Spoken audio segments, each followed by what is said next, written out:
With the Boston Marathon a week away, runners are in the final stages of prep for the over 5-hour endurance challenge.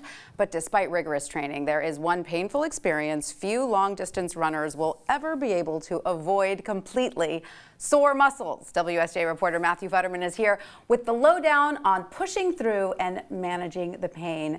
Matt, great to see you. Thanks for being here. Oh, thanks for having me. So this is a personal story for you because you plan on running in Boston next week. Is that right? Yeah, hopefully in a little less than 5 hours. The winners will finish in about 2, right. And some people will drag in about 5, in over 5. But you know, just getting across the finish line. What do you think you're going to do? You know, I'll be happy with anything around 3:25. All right, well, we'll certainly be rooting for you. Tell us about sore muscles, though. That just seems that every runner is going to face this dilemma when they're running a long-distance race. Yeah, no matter how much you train, you get to a certain point in these marathons, and your legs just start to kill.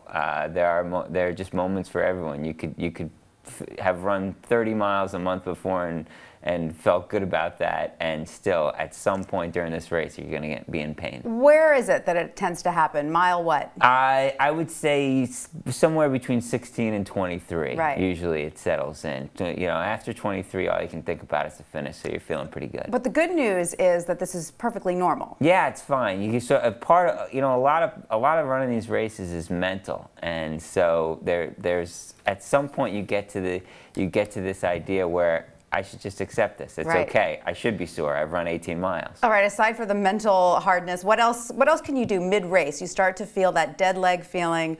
What are some tips you have for getting through it? Well, don't slow down. I think the immediate reaction is, and sometimes you know the pain necessitates slowing down. But you should do whatever you can not to slow down, because that sort of just extends the amount of time you're not going to be feeling good. You got to make sure and fuel.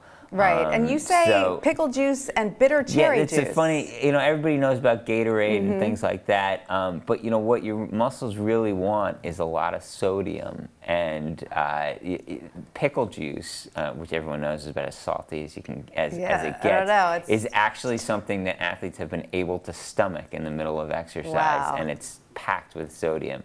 And this cherry juice, a very specific kind of cherry juice, is filled with antioxidants that apparently prevents the inflammation the same way that Advil does. Right, so better to skip the ibuprofen and go for the bitter cherry juice. Yeah, better for potentially that's an idea. If you can get somebody to hand that to you that's right. late in the race, that could help. What about downhill? You say avoid if you can. I mean, obviously you got to go where the race takes you, but avoid those downhill tracks too much. Well, yeah, I mean, you're going to have a lot of pain. That's one of the sort of counterintuitive things about marathon running. You say, oh, I got a downhill coming up. This is going to be easier. But any marathon will tell you a downhill at the 19-mile mark is really going to hurt your thighs. Now, these are some tips for when you're in the middle of it. But when you're training, it seems a lot of runners train the wrong way. They just run. Right, right. I mean, that's a cardinal sin among long-distance runners, and I'm somebody who commits that cardinal sin all the time.